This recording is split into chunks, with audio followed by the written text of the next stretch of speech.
Dr. Jesse R. Bolinger was born with hydrocephalus, resulting in legal blindness. The prognosis was essentially that he would never walk, talk, or be educated. Instead, Dr. Bolinger's parents did everything to ensure that he could do anything he wanted. Jesse went on to earn a BA, MS, and Ph.D. His new book, titled Calling All Volunteers, New Ideas for Recruiting and Managing, has just been released, and another book is on the way. Dr. Bolinger enjoys finding a problem and solving it using his disability as a tool to change lives.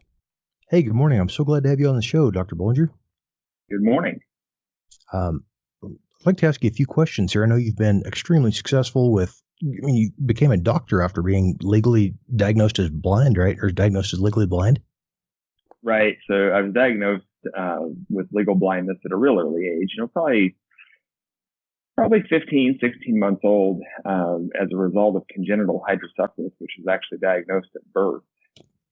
I bet that made it difficult going through med school, huh?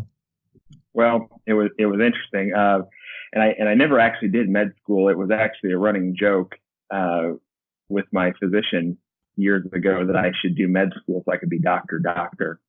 No, it's a Ph.D. It's a doctor of philosophy. Oh, I got you. Okay. Yeah. That's awesome. So what is your personal definition of success? I define success as doing things that make you happy and let you help others in the way that you want to help people, like the way that you want to change the world. And sometimes that's it can be uncomfortable, and it can be a little off the, I'll use the term off the grid. Maybe that's not really quite what I mean, but off of the beaten path, and just whatever makes you tick, whatever feels right. That's awesome. Can you share what steps? I know you said you read a lot. Can you share what steps you take daily to improve?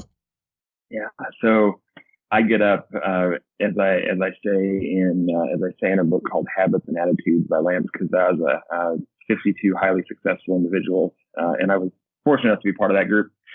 As I say in my portion of that book, getting up early, learning something new every day, and tackling projects in a certain order. I know one of the things that our culture seems to do when you go to work or when you get up in the morning, one of the first things you do is you either grab your phone, or when you get to work, you get on your email, and that's one of the last things I try to do. Sometimes you can't quite pull it off, but like to stay away from those things, because then you can do more important things quicker. The grab of the phone in the morning for me is usually double checking the schedule, reading some news, that kind of thing. And then I tend to tackle email in segments. I might do a morning run and an afternoon run, because otherwise you find yourself buried and you kind of wind up on that hamster wheel, where stuff's coming in and stuff's going out constantly. So that's kind of how I handle the day. Okay. I've definitely been there before. Yeah. Or what advice would you give to someone making an important decision? Use your resources. Think through what you want. Think through what the decision is, and figure out what resources you might have. And one of the things that I like to do when I'm making an important decision is I like to talk to somebody that, quite honestly, I know is more than likely going to disagree with me, because having that pushback, one, it can make you question things a little differently, but it can also give you some perspective that you may not otherwise have. And so that's usually where I start after I've thought through things. Now, one of the things that I also do 100% of the time is I always run things up by my wife, because, if you've got a significant other, that's just a good thing to do, because they can offer interesting perspectives. And like I tell people, one of the things that's really unique about my wife is we're very different people, and so the way she looks at things isn't always counter to what I'm trying to do or what I'm thinking about or what I've been asked to do, but that can kind of offer some unique insights. So one is somebody going to be counter to it. And second is, talking with her and kind of getting those perspectives and doing my research. I love that advice of seeking the opinion of somebody that would potentially disagree with you. A lot of folks ask for advice from people who are only going to give you the advice that you want to hear, and that doesn't do much good. So I love that idea of looking for advice from someone who may not have the same view as you. It's, once again, it's a cultural thing, right? It's, our culture tend to gravitate towards what we want. Like, and I'm not saying that's a bad thing, but what I'm saying is we go after what we want to hear or what we want to see. And it honestly causes communication problems. It causes not fully considering things. And it causes, in a lot of ways, closed-mindedness. Okay. Can you tell me about a specific moment that set you on the path to where you are now? There were a lot. I've been thinking about this question a lot. There were several. Honestly, my birth probably did, really. And I know that's strange. Because obviously without birth, none of us would be here. But kind of that moment where my folks got told, look, he's not going to be educated, not going to be able to speak, walk, talk, whatever it may be, those basic developmental things. Remember, this is 1983, right? Medicine hadn't quite done what it's done now, at least in the terms of hydrocephalus, my underlying condition. But growing up in the world of this shouldn't be possible, we're going to make it possible. That was a biggie, and a close second, or maybe a tie, would probably be 1989, starting school, starting kindergarten, and having, and as I say in my new book, The Calling All Volunteers, Jim Tussey, that was our principal, and Jim and I just talked about this here a couple weeks ago. His support and him not knowing how things were going to go and not knowing what he really should do and actually learning from me, those were huge moments.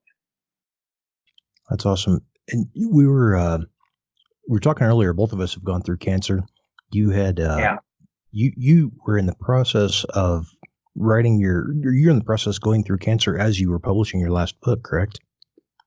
Right. Yeah. So we were in final edits.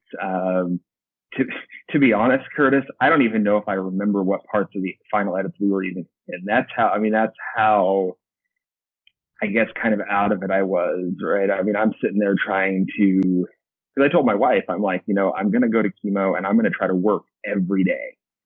And one, that didn't happen. There were a lot of days that I was lucky there, especially later. There were days I was lucky to get through the door before I fell asleep. But we did final graphics, some final test reads, some of that stuff, during treatment. And then,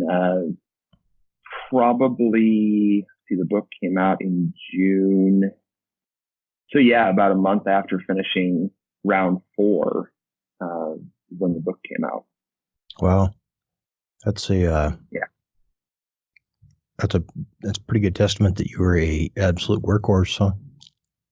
Yeah. Well, and the really amazing part to me was not only did that happen, but we also had, so I had this awesome team during treatment. As you know, going through what you went through, the people that surround you make a huge difference. Sometimes that's more powerful than the medicine.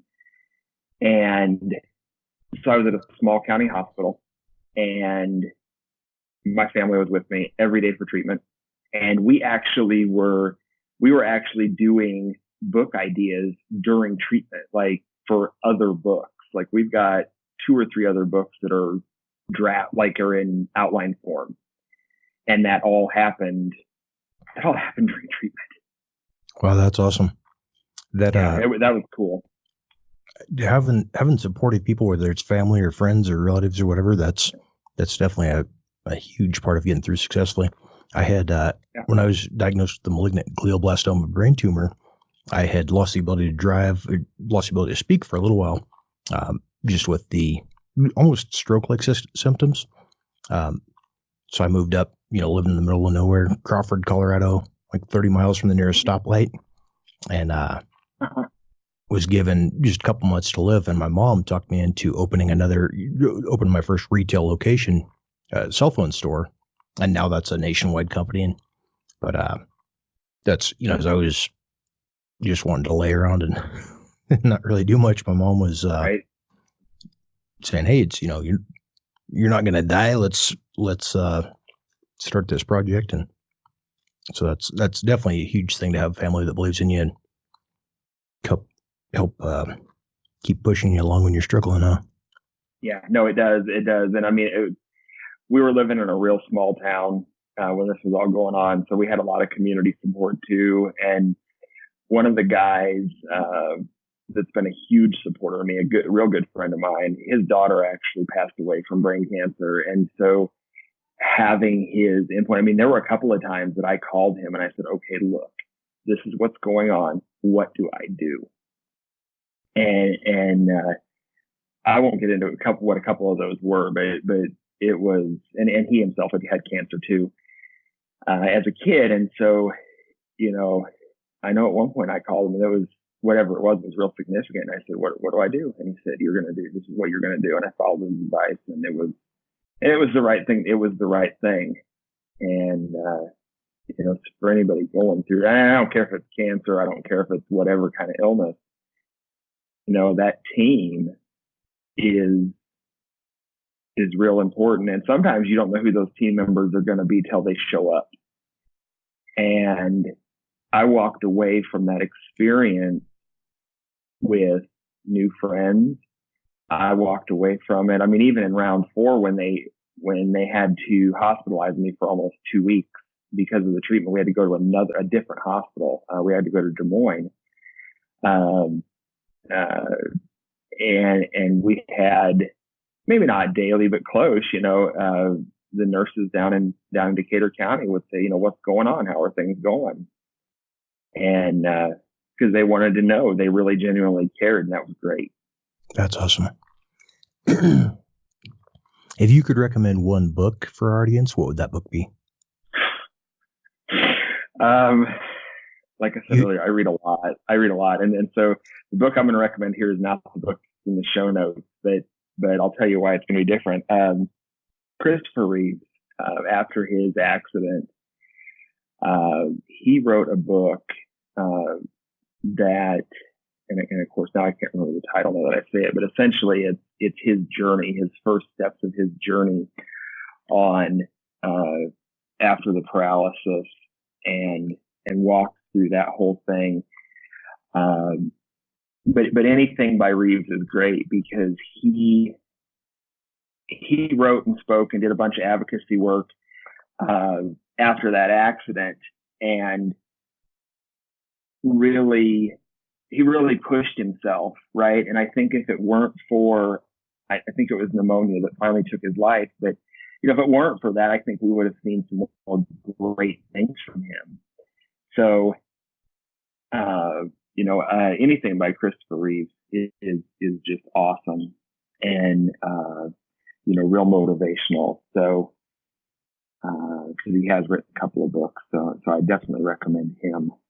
Okay. And, yeah. And you had also mentioned earlier the book Habits and Attitudes. I haven't actually read that one. Right. So, first off, the book by Reeves is called Nothing is Impossible. That's the short title. That's the first part of the title. And so it talks about his struggles and the different things that happened. So Habits and Attitudes was an interesting project, that I was able to submit my experiences and qualifications and thoughts for. And Dr. Lance Kazaza, he's a chiropractor out in California. He's written a couple other books. I think this one was actually his second. And his habits and attitudes and the whole reason for that came from his own personal struggles, right? When he was in chiropractic school, he took a loan from his parents, and he kind of got to a point where he said, I don't know how I'm going to pay this back.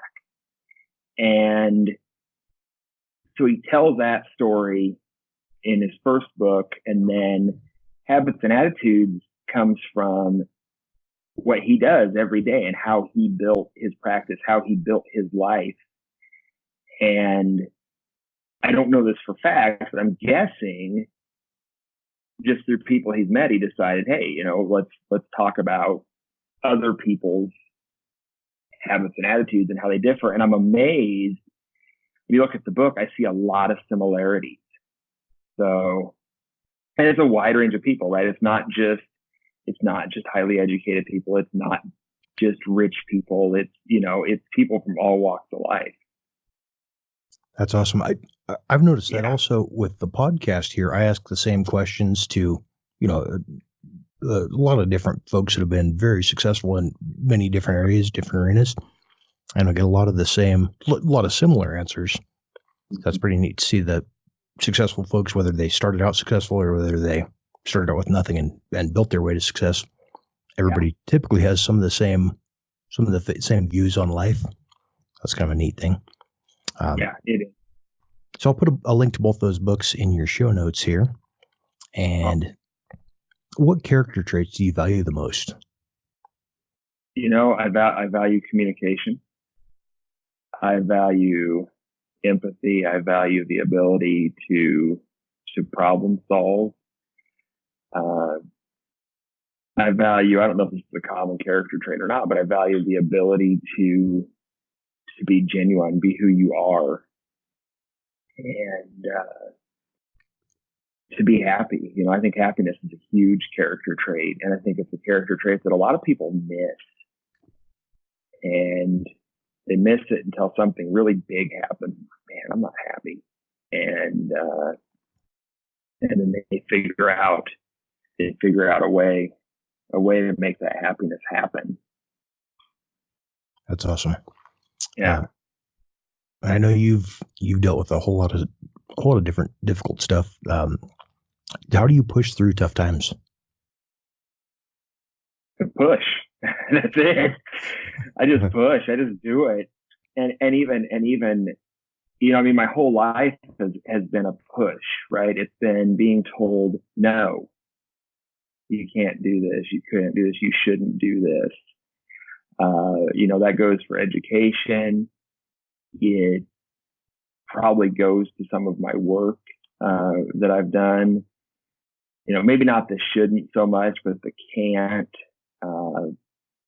I remember one job specifically, the gal that would have been my supervisor, she wanted to hire me, and her boss said, absolutely not. He's disabled. We're not doing it.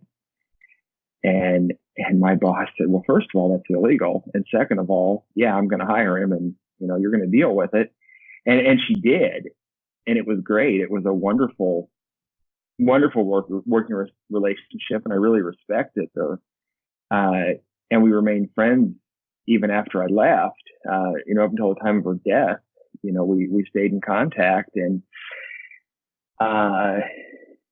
but just pushing through. And had I not pushed through, especially on the educational part, I don't think I would have wound up in some of the social situations that I did. 4-H, community involvement, our local teen center, and that all played into my involvement in college. It all played into my educational decisions, some career decisions, and then writing the book, Calling All Volunteers. It all helped just create the research and the ideas and even the attitude during the whole thing. That's awesome. What inspires you? I think what probably inspires me most is that I look around and I see so much good that's being done, and yet there's so much left to do. And I like to be able to find projects that are unique and do them. So I'm inspired by creating these things and taking old things and making them better. Okay. You probably receive hundreds of different opportunities that may not be exactly what you're looking for. Yep. So how do you manage and prioritize opportunities? Well, you first of all, I have to say, I mean, you're right. Uh, I'm on the Harrow newsletter. I get the Harrow queries every day. I get podcast potentials every day. Uh, I get all sorts of different things. And so I look at, first of all, I look at what professionally makes the most sense. Okay. Because obviously getting the book out there, that's a big deal. Helping people is a big deal. So I look at that first. And the second thing I look at is what could really be fun? What could be once again, beaten path? Where can I go off the path that might be a little different? What might make somebody really, in a positive way, what might make somebody a little uncomfortable? What can we talk about that isn't the norm? And a lot of that goes back to my past is let's talk about things that maybe people either don't want to talk about. For example, disability issues. Sometimes that can be uncomfortable. Health issues can be really uncomfortable. But let's talk about them. And I've always felt that way. But I think that now that I've been through the cancer, I've realized that we really, as a culture, we really have some issues that need to be getting talked about. We're not doing it. So that needs to start. Okay. And I got one more question for you. What advice would you give to your 18-year-old self? Wow. I think I would tell myself to maybe more open to some opportunities and to maybe take advice a little bit faster, to maybe think outside of the box more. I already do it. I did it at 18, but do it more. And you don't push back, right? I mean, I know two really specific times in my education, at least, that I was asked to do things, and I said, "Nah, I'm not interested. I don't want to do that." And had I done it at the time I was asked, instead of saying no, I probably would be more successful than I've been. Okay. Well, that's man, I sure appreciate you taking the time out of your busy day to answer my questions and share with our audience here. Absolutely. What's the best way to get a hold of you? Is that through Jesse? Yeah, so jessebolinger.com, and then Dr. J, and that's just the letter J on Facebook. That's the Facebook might actually be the best way, just because I'm there quite a bit, and we're really trying to get some new content out there. Definitely want to start some conversations, and I think a good way to start conversations is through the Facebook page. So Dr. J on Facebook. Okay, I'll make sure I share that.